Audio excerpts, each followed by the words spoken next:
Bonjour, aujourd'hui nous allons voir ensemble comment créer votre première campagne. Pour cela, il faudra se rendre sur l'onglet Campaigns de votre dashboard. Vous y verrez ici la liste de toutes les campagnes que vous aurez paramétrées. C'est des campagnes dites one-shot, c'est-à-dire envoyées une seule fois à toute ou partie de votre base d'utilisateurs. On peut y trouver plutôt des campagnes commerciales, promotionnelles, de branding ou encore inspirationnelles. Ici, il n'y a pas encore de campagne créée, donc on va faire la première ensemble. Vous allez arriver sur un formulaire de création de campagne qui va se dérouler en 3 grandes étapes. La première qui est à qui vous allez envoyer le message, quand est-ce que vous allez envoyer le message et enfin le contenu de votre message. Vous aurez une ultime étape qui sera plutôt un récapitulatif de l'ensemble du paramétrage de votre campagne. Avant toute chose, il faudra commencer par mettre un nom à votre campagne. En général, c'est plutôt une nomenclature que vous avez décidée en interne ou que vous utilisez déjà, qui va vous permettre simplement de retrouver facilement vos campagnes. Ensuite, à cette campagne, vous pouvez associer un label. Donc, soit un label que vous aurez déjà préconfiguré depuis votre dashboard, ou alors un label que vous pouvez créer, un nouveau label à ce niveau-là. Les labels ont 2 fonctionnalités. La première est simplement de catégoriser vos campagnes et la deuxième fonctionnalité qui est plutôt sur de la gestion de la pression marketing. Par exemple, vous pouvez dire que toutes vos campagnes, par exemple commerciales, peuvent être répertoriées sous un label promotionnel et ainsi dire que vous souhaitez qu'au maximum un utilisateur ne reçoive que 2 campagnes promotionnelles par semaine. Une fois le nom et le label définis, vous allez arriver sur la première étape du paramétrage de votre campagne qui est à qui envoyer la campagne, plutôt la partie targeting. Donc ici, vous allez retrouver vos smart segments que vous pouvez cocher ou décocher en fonction des utilisateurs que vous souhaitez cibler. Ensuite, vous aurez des conditions à ajouter. Donc, il y en a 3 qui sont déjà à votre disposition. La première qui va plutôt être les custom audience. Donc, ça va plutôt... il s'agit de fichiers plats que vous allez construire avec vos outils en interne, qui vont être, par exemple, un listing d'ID client. Ça peut être très bien les meilleurs acheteurs, par exemple, du mois dernier, que vous allez insérer dans la plateforme de batch et que vous pourrez ensuite retrouver à ce niveau-là. Vous avez ensuite tout ce qui va être conditions autour du pays et de la langue de l'utilisateur, mais aussi toute autre condition qui sera remontée soit nativement depuis le SDK de batch, ou soit depuis votre plan de tagage que vous avez paramétré au moment de l'implémentation de batch sur vos applications, sur votre site, ou alors encore tout ce qui va être données qui va transiter API, qui sont en général plutôt des données utilisateurs. Donc, vous allez retrouver l'ensemble de ces data-là à disposition pour vous permettre de pouvoir créer vos ciblages. Une fois que vous avez défini le ciblage, vous allez pouvoir passer à la deuxième étape qui est quand est-ce que vous voulez envoyer le message. À ça, 2 possibilités. Soit vous l'envoyez tout de suite, c'est-à-dire qu'une fois que vous avez créé votre campagne, vous l'envoyez directement après. Ou alors, vous pouvez planifier l'envoi de votre campagne. Par exemple, si vous voulez plutôt l'envoyer demain ou dans 3 jours ou dans une semaine à un horaire précis, vous pouvez évidemment le faire à ce niveau-là.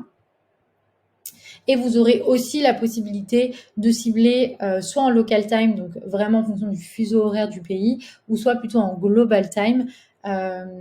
Donc, c'est-à-dire que si vous décidez, par exemple, d'envoyer la campagne à 18h heure UTC, s'il est 3h du matin, par exemple, en Inde, ils seront aussi éligibles à recevoir la campagne à ce moment-là sur le global time.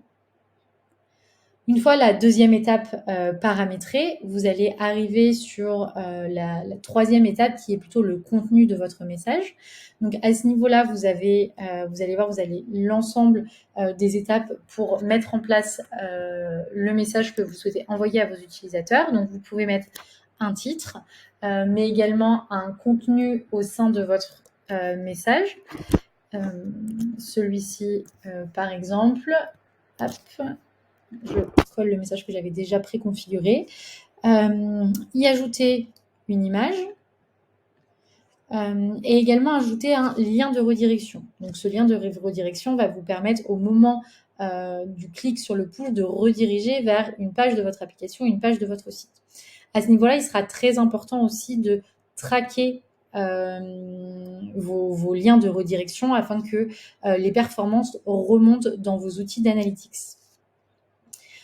Vous pourrez également définir ce qu'on appelle une date d'expiration du push, le temps de vie d'un push, donc ce que signifie TTL. Par défaut, Batch met par défaut 14 jours de TTL, de temps de vie d'un push, mais vous avez tout à fait la main pour raccourcir ce temps. Par exemple, pour une campagne commerciale, si vous avez une offre dédiée qui dure uniquement sur 3 jours, pour une meilleure expérience utilisateur, vous pouvez vous dire que vous souhaitez que le push ne dure que 72 heures. Voilà sur l'étape du contenu du message. Vous avez aussi la possibilité de tester, de faire un A/B test pour tester une typologie d'envoi de messages versus un autre.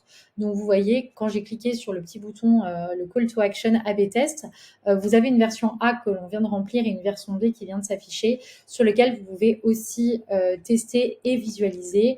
On peut très bien tester une version, par exemple, avec de la personnalisation. Donc, à ce niveau-là, de choisir, par exemple, le prénom de l'utilisateur et voir apparaître ici, par exemple, le bonjour Baptiste avec de la personnalisation à ce niveau-là, avec également du contenu peut-être un peu différent dans le message, avec une image différente et un deep link différent.